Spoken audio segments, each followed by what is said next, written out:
I'm John Burnham Schwartz, Literary Director of the Sun Valley Writers Conference, and this is Beyond the Page.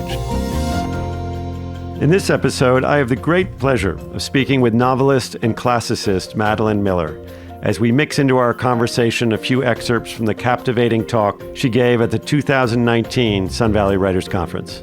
As her many readers will know, both of MADELINE's best-selling novels, The Song of Achilles, which won the Orange Prize for Fiction, and CIRCE, are set within the mythological literary landscape of ancient Greek gods, men, and now, with the unforgettable CIRCE, women.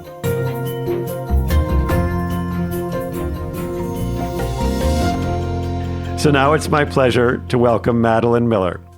Hi, MADELINE. How are you? Hi, John. It's so wonderful to be here. Thank you for having me on. I am really happy to be talking to you. My stock in my house has just gone way up with my wife and son, so I owe you for that, among many other things. It's really great to hear your voice. Oh, we miss you. We miss you too. So I've been looking forward to this for a long time, just to sit down and then to revisit both The Song of Achilles and CIRCE, and to go back and listen to the two talks you gave at Sun Valley, which were so memorable. And before CIRCE and the Odyssey, the subject of your most recent book, the Iliad begins, if I'm correct, in the middle of a pandemic. Am I right? Yes, it does. Yep. All good epics begin in medias res, or rather, not all good epics, but all ancient epics begin in medias res, in the middle of things. And so not only does the story of the Iliad begin in the middle of things, but it begins actually in the middle of a pandemic. It's one of the things that, I'm always sort of feeling like there are resonances between the ancient world and the modern world. And as a classicist, I feel like I see those all the time. But this one is really on the nose because the Iliad kicks off with an argument about the fact that Agamemnon, the Greek overgeneral of the Greek forces, has offended the god Apollo and brought down an epidemic upon the Greek host. And then he has completely ignored what's going on. And so the first scene of the Iliad is the warrior Achilles confronting Agamemnon about his execrable leadership during the pandemic. And Agamemnon, who's very defensive, immediately sort of lashes out at Achilles. And that argument between those two men over how a pandemic is being handled is the beginning of the Iliad. So it's really, I feel like Homer is with us more than ever. That is really true. I don't know if there's a Dr. Fauci character, but I'm sure you will add one as we go forward. But this brings to mind, I know something that you believe and live every day, which is the extraordinary relevance of Homeric stories to our time. And obviously, as we inhabit right now a country that is as divided almost as during the Civil War, it must raise in your mind questions of that relevancy. And I wonder what it is you find in those stories of ancient Greece that seem as or more relevant than any contemporary stories you might imagine, and why you're so drawn to them. Yes. I mean, I feel like that there's always something that we can pull from the ancient world. And sometimes the parallels are not exact because, of course, culture has changed and technology has changed. But I think sometimes it can be very depressing, actually, if I'm being really honest, to look back and to say, oh my gosh, we are still struggling with these same things that we have been struggling with for 3,000 years or more. Mm-hmm. And here are the records of who is silenced, the records of women being pushed to the side, of division, of rage, of pride, of manipulative politicians. All these things are things that are still coming up and up and up. But it can also be comforting in a way, because I think looking back at these stories, you realize that we are not the first generation that has struggled with them, and that hopefully there can be a path forward, and there can be a way forward. The ancients used to have sort of two sayings that I think of. One is nothing new under the sun, and the other is that, this too shall pass. And I think that history has showed us that things do pass, but I would also add that sometimes we have to be part of making them pass, and we have to do the work, that isn't just something passive that happens, like a natural law. Is something that we make happen. Yep, it's so true. And I've been struck by something you've said before about how these stories from ancient times, they're incredibly human, and that they allow us to make connections, and to each other, to reach out across divides, even when we sometimes are feeling most alone. And that reminds me, of course, of not only the political divisions in this country, but living during this pandemic. And it reminds me, too, of something you spoke about in one of your talks at Sun Valley, which was the beginning of the Aeneid, and a description of the arrival at Carthage. And I'm wondering if you could just very briefly recount that and what these people who are fleeing their sacked city finally find and what it makes them feel. Absolutely. So the beginning of the Aeneid really couldn't be more present with us, because it's about the Trojan refugees after the city of Troy has been utterly destroyed by the Greeks, burned down to the ground, the women and children taken as slaves, all the men killed. And then there's this small band, these remnants, who were able to flee from the city as it burned around them, carrying whatever they had, whatever they were able to grab in their hands, leaving all kinds of people and things behind. And this small band of people, led by Aeneas, cast off into the waves to try to find a new home. And it's a very frightening thing, because you never know who you're going to find and whether or not you're going to be welcome. And they do a lot of searching, and they meet with a lot of hardship. And at last, there's this terrible, terrible storm that scatters them. And Aeneas lands with his ship on an unknown shore. And he decides to go find someone who lives here to see if possibly he might be able to get some help. But of course, he's terrified, because this could easily be a hostile land who is going to kill him and his band. So he goes looking, and he comes to the top of a hill, and he looks down, and he sees a beautiful city. The city of Carthage, which is being born right before his eyes. He sees the theater, and he sees the Senate house, and he sees all these happy citizens building and building, and he feels this deep pang, because he wishes he was building his city, that he also had a place. And as he's looking and admiring the beauty of Carthage around him, he sees a temple, and on the doors of the temple is a beautiful sort of, frieze that is depicting the story of the Trojan War, the story of his people and their terrible loss, the story of Hector and Priam, of Achilles and Agamemnon, of their whole history. And seeing that, he begins to weep, because someone here knows his story. Someone here is bearing witness to who he is and his identity. And to me, that is just so powerful in terms of how stories can be used to just recognize another person's experience. That in that recognition, just in telling his story and in coming someplace and saying, these people know me here. Someone here believes in my story. Someone here has wept for my pain. How moving and how healing that is.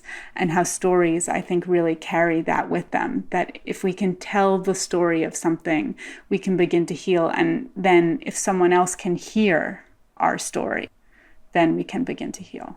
It's incredibly moving and healing and also inspiring for everybody, and for writers, for artists, because, of course, what are they looking at but art there on the sides of those buildings? Yeah. And so these stories, of course, so lasting and so moving, and in many cases adventurous and horrific, nonetheless, their largest cast of characters, their central figures, are almost always men.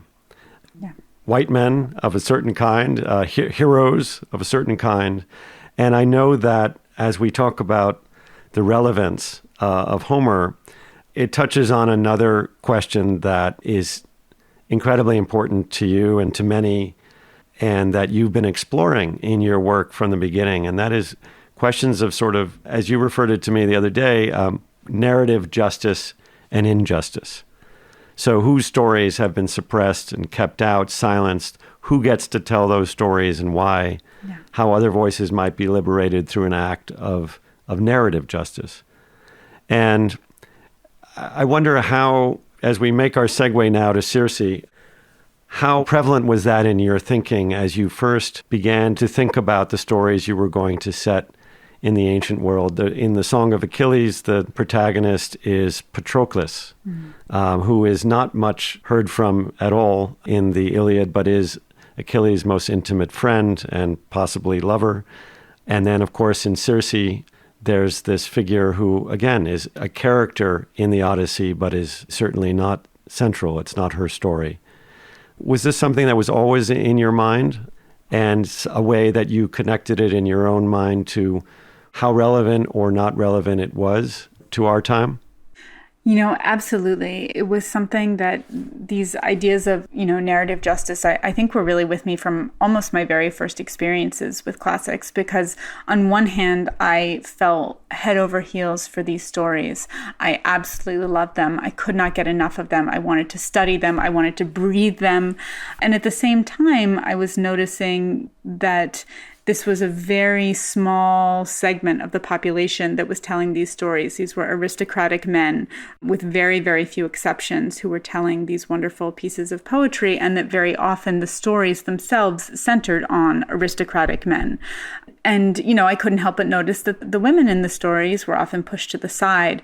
The slaves in the stories were pushed to the side. And that, we were getting this amazing story, but at the edges, seething, were all these stories that were not being told, that were being silenced, that were being overlooked, that were being ignored. And one of the things that I think is so interesting is that when we look at the Odyssey is this incredibly moving story of nostos, of homecoming. That's the Greek word for homecoming, where Odysseus does suffers so much, endures so much, but is able finally to have his nostos, his homecoming. And at the same time that serves as one of the overarching themes of the Odyssey, we have these sort of stories that are kind of in the background of all these slave characters who are instrumental to helping Odysseus come back and retake his kingdom, and sort of retake his place. And yet these slaves are denied their nostos. They will never have nostos again in their life. They've been taken from their home and forced into slavery to serve Odysseus's nostos. And so even as the overarching theme is Odysseus's return home, underneath it, just waiting there, is the fact that homecoming is denied to all these people who are part of his story. So I feel like that those things are always there at the edges of these stories. And I love kind of cracking open the world a little bit and giving room, kind of moving the camera over to those stories. And so when I was looking at Song of Achilles, and Circe, that was absolutely a piece of it. And with Song of Achilles, what I was looking at is the relationship between Achilles and his closest friend, and in some versions, lover, Patroclus. Mm-hmm. And the interpretation of Achilles and Patroclus as lovers was very well established in the ancient world. It wasn't the only interpretation, but it was well established. But in the modern world, that wasn't getting talked about. And I really sort of started writing Song of Achilles as a reaction to the fact that, why aren't we talking about this? The ancients absolutely accepted this. Plato talked about them as lovers. Aeschylus referenced them as lovers. So why are we afraid to talk about it?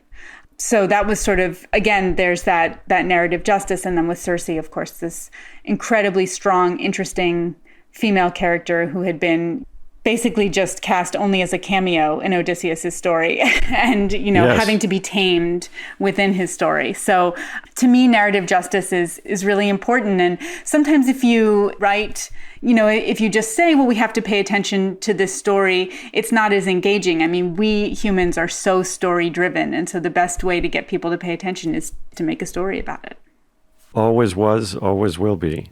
So having been brought to Circe, who never had her own book before until you, I want to begin from the excerpts from your talk at Sun Valley with how you began, and which is a little reading from the book Circe, which brings us right into her voice, and I think will be a great introduction.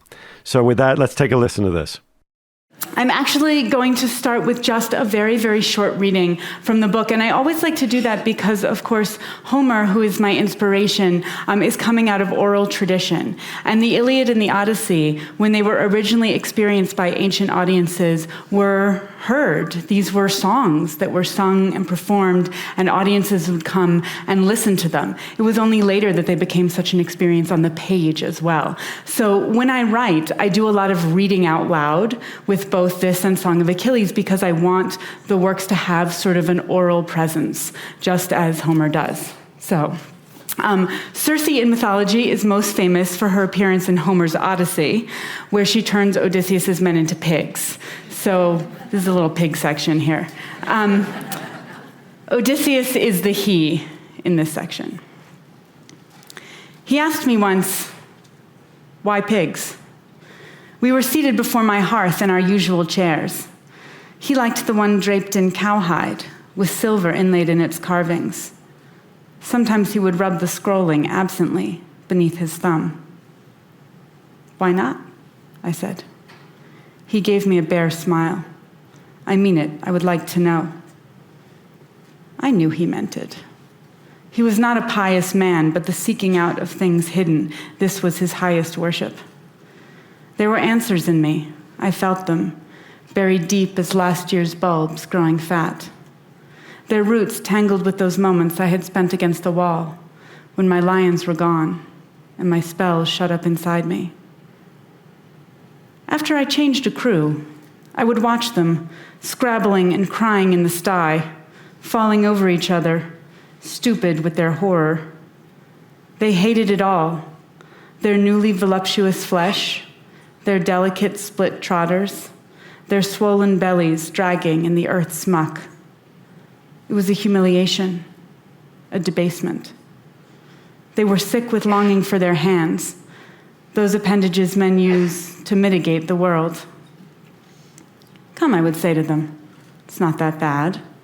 You should appreciate a pig's advantages. Mud slick and swift, they are hard to catch. Low to the ground, they cannot easily be knocked over. They are not like dogs. They do not need your love. They can thrive anywhere, on anything, scraps and trash. They look witless and dull, which lulls their enemies, but they are clever. They will remember your face." They never listened. The truth is, men make terrible pigs.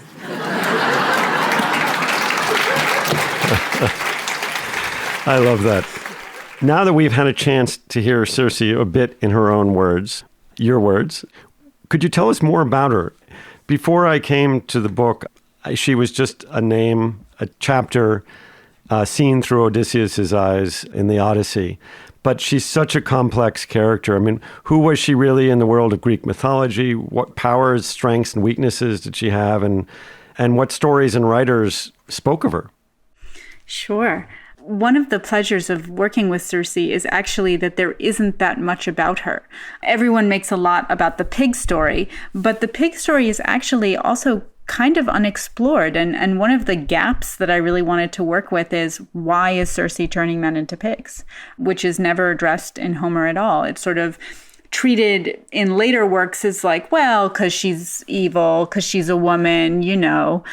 But no one ever really dives into, why would someone start doing this pretty extreme thing, and how would they get that kind of power?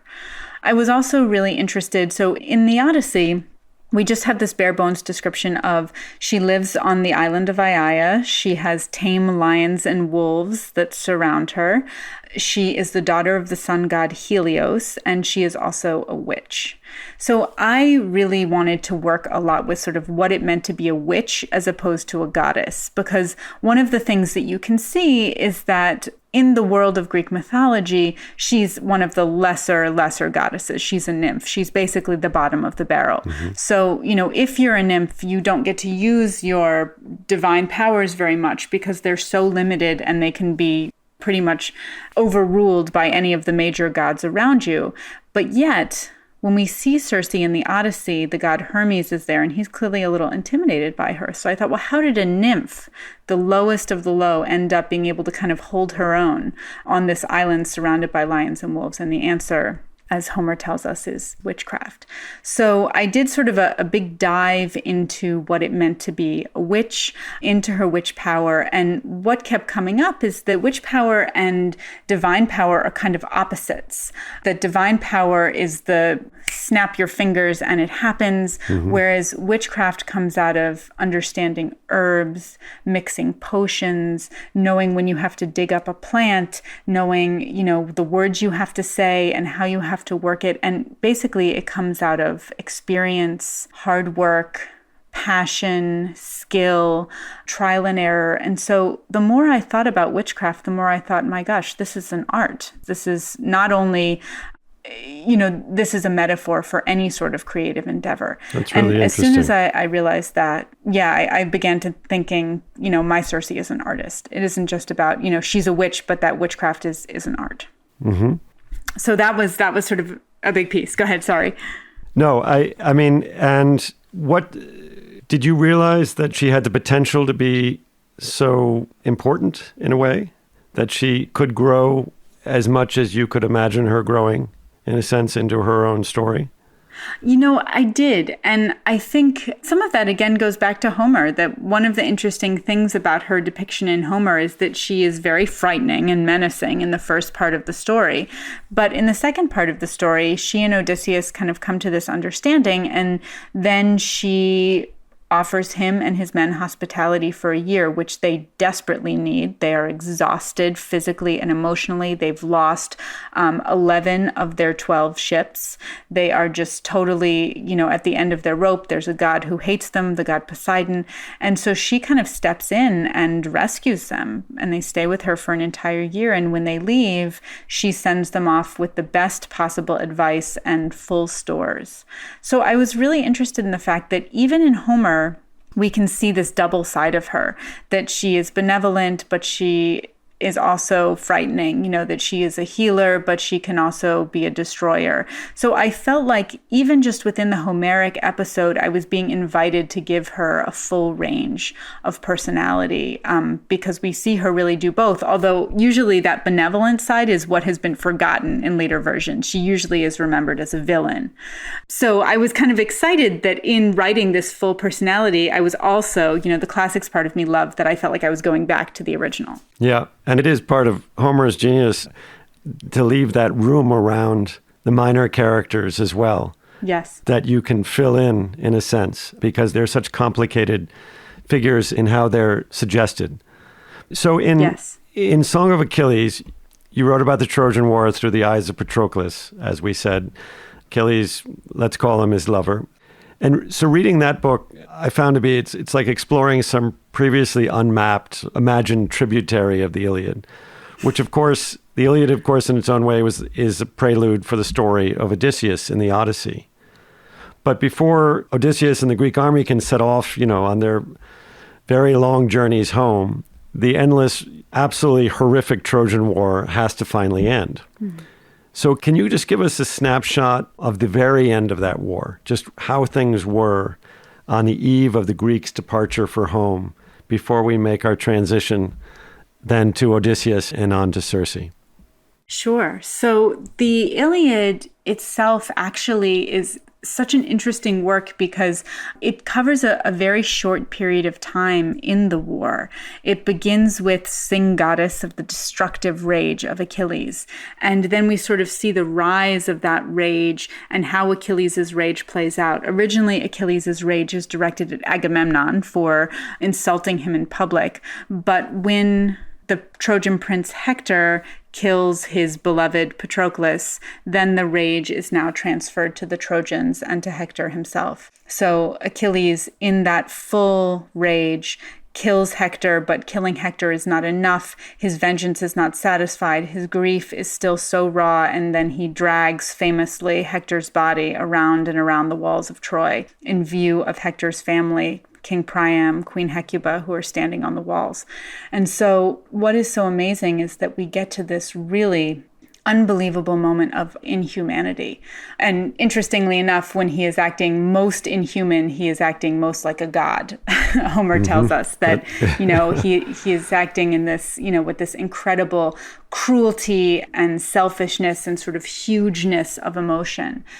And then this amazing thing happens in the Iliad, which is that after, days of dragging the body of Hector around, mutilating it in front of his family, refusing to give it to his family for burial, which was a huge thing in the ancient world, because if the body was not properly burned and buried, then the soul would never be at peace. So finally, King Priam decides, I'm going to go speak to him myself. And under cover of darkness, with a little help from the gods, he sneaks into the Greek camp and into Achilles' tent, and he throws himself on Achilles' mercy. And he says, please, I know you're so angry, but give me back my son's body. And it is this unbelievable moment, because of course Achilles could kill Priam and end the war right there maybe. But what Priam does is he appeals to Achilles as a son. And he urges him to think about his own father back in Thea, where Achilles is from. And he makes this incredibly human, basic connection. He was my son. You are a son. I am a father. Think of your father. And he kisses Achilles' hands and he says, I have done something which no man has done. I have kissed the hands of the man who murdered my child. And it is just this incredible moment where we're sort of waiting, what is Achilles going to do? And Achilles relents. He feels mercy, he feels pity, and he has the body washed and treated with respect and given back to Priam. And so the Iliad ends on this incredible moment of closing where Achilles releases his rage, gives the body back to Priam, and it actually ends with the funeral rites of Hector. So there's closure. Yes. It ends with, yes, there's grief, there's sadness, Hector is dead. We can't bring that back, but at least we can have peace with his death and we can have peace for his soul. And so in that sense, the Iliad is really remarkable, ending on this moment of closure and mercy and coming together, two people who you think could never come together. And, you think that Achilles can never release his rage, but when he's confronted with Priam's deep humanity, he's able to do it. It certainly sounds like a book that every single person in America should read right now. Yeah. I mean, this one of the most violent books in the history of literature, and yet ends in this very human, intimate way. And so we end the Iliad there, and then there's this leap to the Odyssey. And the Greeks, there's another story, of course, which is the Greeks take the city, and we know what the taking of a city meant in those days. It was absolutely horrific. But they finally head off. Let's take a listen to a second excerpt from your talk, which is going to take us as Odysseus and the Greeks leave, finally, Troy on their journeys home. But of course, those journeys don't go quite as planned. So let's take a listen to this one. 2 years later, Odysseus is still not home. All the other Greek kings and princes and captains have made it home, but he has not. And in that time, he has lost 11 of his 12 ships. All those men made it all the way through the Trojan War, but getting home, he loses 11 out of 12 ships. This is so many people. He just has his own ship left. And he has seen these men die in the most brutal and horrifying ways imaginable. Eaten by the Cyclops, who literally belches out their limbs. I mean, torn apart by cannibals, dashed on rocks, just horror after horror. So when he lands on this lush and beautiful island, he is grieving, he's exhausted, he's at a very, very low point, as are all his men. And then here they are on this mysterious, beautiful place. So Odysseus goes and explores a little bit, and he sees a little bit of smoke drifting above the trees. He thinks, okay, someone lives here. I want to go find out who it is. Maybe they can help us, or maybe we can steal from them. If you have read the Odyssey, you know Odysseus is basically just a glorified pirate. He's constantly interested in getting more stuff. And in fact, that's why he gets into trouble in the Cyclops' cave in the first place. He goes there with his men, and they're looking around, and his men are like, everything here is really big. I think we should go. And he's like, no, they're going to give us a great present. Let's stay. So that whole episode where his men are killed, that's all him. That's his fault. So he sends a group of men out, and they go and they find this beautiful and palatial home. And outside the home, there's a garden, and in the garden, there are these tame lions and wolves just hanging out. They're a little disturbed by this, but they continue on to the door, and they're greeted by a beautiful goddess who says, "Come in, let me give you hospitality, let me give you food and wine." Turns out she has drugged the wine. As soon as they consume it, she casts her magical spell, turns them into pigs, and drives them out to her sty. One of the men has held back, presumably tipped off by the lions and wolves, and he goes running back to tell Odysseus, she's turned them all into pigs. And so Odysseus now has to go confront Circe. And he heads up to confront her, and on the way he's stopped by the great god of travelers and the great trickster god, who is actually also an ancestor of Odysseus's. You can kind of see their relationship and their tricky blood. Hermes. And Hermes says, "This Circe is actually quite a powerful witch, so I'm going to give you some herbs that will make you immune to her spell." So armed with these herbs, Odysseus goes to confront Circe. And this was the moment as a 13-year-old that I was on the edge of my seat for. Because I thought, this is going to be such a great scene. He's smart and complicated. She's smart and complicated. We're going to get a great sort of banter back and forth, wit. Finally there's someone who can stand up to Odysseus. But what actually happens, if you've read the scene, is that she gives him the drugged wine. He drinks it. She tries to turn him into a pig. It doesn't work. And then he pulls his sword on her and threatens her. And she screams and falls to her knees and begs for mercy and invites him into her bed in one breath. And I was really mad, honestly. That was my reaction. I felt incredibly frustrated. And I thought, what? What just happened? She was what? How can that be? How can that be what happens in that moment? Can't we just keep the camera on her a little bit longer? Do we have to literally put her on her knees in front of Odysseus? The phallic sword did not escape my notice, even at 13. Why does it have to be that she has to be immediately shrunk down to serve his story? And, I understood even then that he's the hero, it's his story, she's an obstacle, he has to overcome her. But I felt this incredible frustration with that. So I love that entire description. And, it takes us right back, of course, to that question of narrative justice or injustice that we started with. I mean, whose stories get told? You're totally understandable frustration with that depiction of Circe just falling right into bed with the wily Odysseus. So you say, enough of that. I'm going to write my own version of Circe, and which will be, a version of her story. She's front and center. But this brings me to, I guess it's a question of process, but maybe it's just more of the imaginative adventure of being a writer. But how did you then, from that point on, how do you start? How do you start to build out that world? What particular details? You talked about her being a witch, but I know that she had other certain qualities and details that surprised you, that began to kind of lead you in different directions. And how did you build out this entire world that is the novel of Circe? Homer tells us that she is the dread goddess who speaks like a human. And that word, speaking like a human, it's one word in the Greek, audeasa, was really instrumental for me. And so my brain immediately, my novelist brain, immediately started moving. Well, if she speaks like a human, then that would really put her at odds with her divine background. When the gods speak in the ancient world, if a god speaks to a human, the human's hair stands on end and their blood runs cold. Mm-hmm. And, you fall to your knees. And if it's a really powerful god and they don't shield you from their power, then you might incinerate. I mean, it's that level of earth-shaking voice. So what would it be like as Circe to, grow up among those epic creatures who can shake the world with their voices, but to speak like one of us.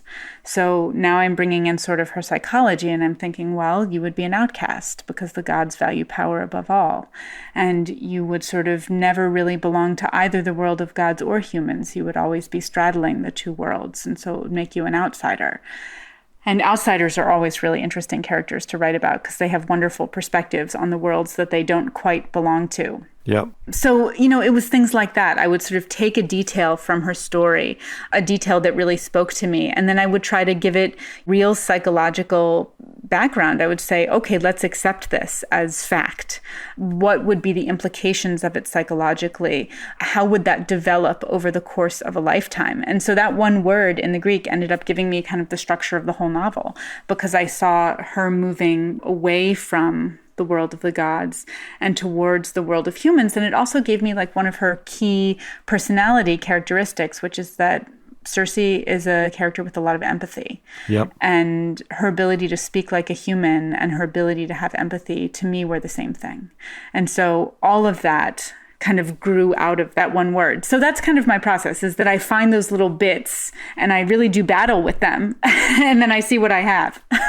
It's so true. And, it's almost as though the end product of that dialogue or that argument or whatever, which is the novel itself, becomes the connection point from the gods to the humans. Yeah. I mean, the book leads us into the human by describing the god in a more human way. So, I mean, many things I really admire about both you and your work is how you've really boldly carved out your own fictional path in, I guess I would say, the imaginative shadow of the Greek heroes at the center of Homer's epics. And the nature of heroes as they were, and how you've both used that as inspiration, but never let it be an obstacle to the people that you wanted to write about. And you spoke wonderfully also about this and that literary challenge in that talk at Sun Valley. So here's just a final clip from that talk about that. Let's take a listen. Part of what I love about the ancient Greek heroes is how flawed they are and how they're allowed to be sort of, to make terrible mistakes. I mean, Odysseus and Achilles cause destruction pretty much wherever they go.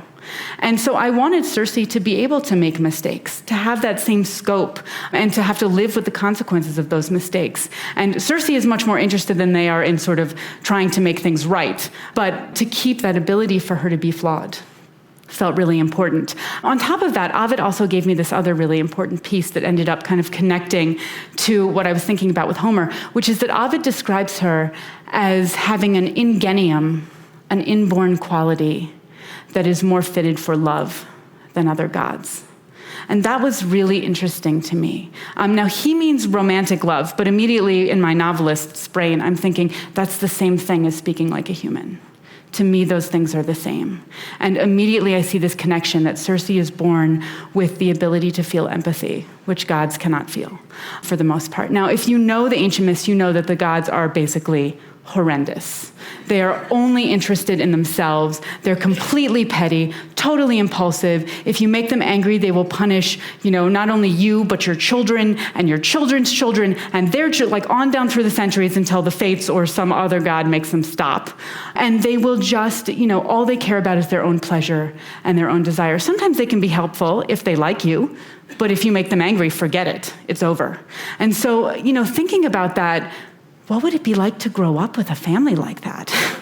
What would it be like to grow up surrounded by what we would call today sociopathic narcissists?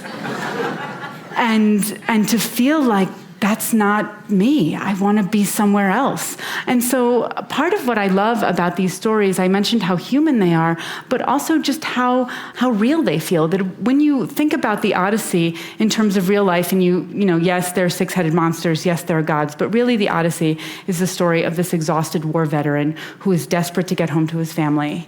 And then what happens when he gets there, and how it's not as easy as he thinks it's going to be to re-enter his old life.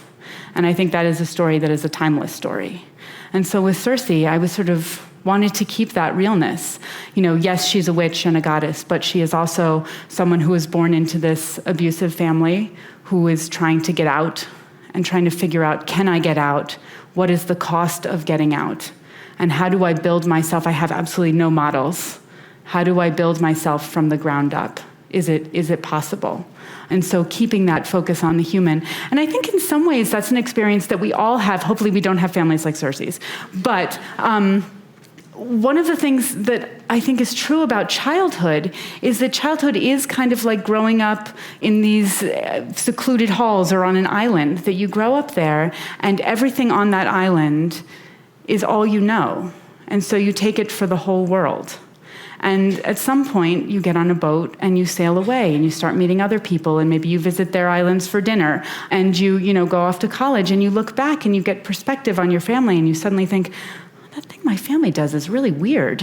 Why did they do that? Or, oh, that's really, wow, my family handles that really nicely. Or my family is super dysfunctional. Whatever it is that you feel, that sort of experience of going away and getting perspective and looking back is something that, CIRCE experiences in kind of a more epic fashion, but I think it's something that unites us all. So that was something I wanted to explore as well. How we construct identity sort of with our family, as ourselves, as part of our family, how we do all that. So, in a way, you're speaking, as we did at the beginning, of that extraordinary relevance of Homer and those stories of ancient Greece to our times now. But now it's almost in an emotional sense. And, for instance, that sense of Circe's island, of each myth, of childhood, as you suggest, of being, as you said, like the whole world. And also those themes that you return to again and again in both your books, of the kind of PTSD that all human beings carry with us from childhood, whatever kind of childhood we may have had, and how we might regenerate our empathy as we grow through encounters with others. So I guess I'm left wondering, almost jealously, I suppose, how, as you go about your life, and I know you and your family, and there you are living in Pennsylvania, the very heart of the final decider of the presidential election, right in the center of America, you could say. And you have all of this reading inside of you, all of this knowledge. How often do you think about these stories and Homer and all of it in your lives as a mother, a writer, a wife, a daughter? Does it really feel like it's with you all the time? I really feel like I do, actually. And it's wonderful because I feel like I get to live with all these stories packed into my brain. There certainly is one I've been thinking about a lot recently. And my heart, as I love Homer so much, and I could spend my whole life inside his poetry, or this poetry, since we don't actually know if Homer was a person. But I always come back in the end to Virgil and Virgil's Aeneid, because Virgil is, I think, one of the great humanists of the ancient world. And his theme is mercy. And over again in the Aeneid, he tells us to choose mercy and to choose kindness. And he sees human emotions of hate and rage as being these incredibly destructive forces. And so his insistence on mercy and his belief that humans are flawed, but that we can make better choices, I find very heartening. And there's one thing in particular that has been really in my mind a lot recently, which is Virgil has a very famous quote, "Dux femina facti," which means the woman was the leader of the deed. And this brings us back to what we were talking about at the very beginning, that story of Carthage, because he's referring to Dido, the great queen of Carthage, who has led her people out of a tyrannical kingdom and into a new place. And she is forging this beautiful, new, amazing city. She's beloved by her people. Her story actually, sadly, ends in tragedy. But Virgil, before he gets into the tragedy, he shows us Dido as this unbelievable, intelligent, thoughtful, merciful, and kind leader, dux femina facti. So I'm looking forward to more of that. Madeline, it has been one of the pleasures of my whole month getting to sit here and talk to you. And I wish you all good things. And I can't wait to see you when we're able to visit. Oh, thank you so much. This has just been such a pleasure. And Sun Valley was one of the most amazing experiences of my life. So being back with you and with everyone virtually is just a gift. Well, we will see you all in Sun Valley soon, I hope. Anyway, take good care, and we'll talk to you soon. Thank you. We hope you've enjoyed this episode of Beyond the Page. You can catch previous podcast episodes as well as installments of SVWC Now, our series of video conversations, at lithub.com or at the Sun Valley Writers Conference website, svwc.com. I'm John Burnham Schwartz. Thanks so much for listening. Beyond the Page is produced by John Burnham Schwartz and James Tooley. Original music by Dean Grinsfelder and production support provided by Jay Shilliday.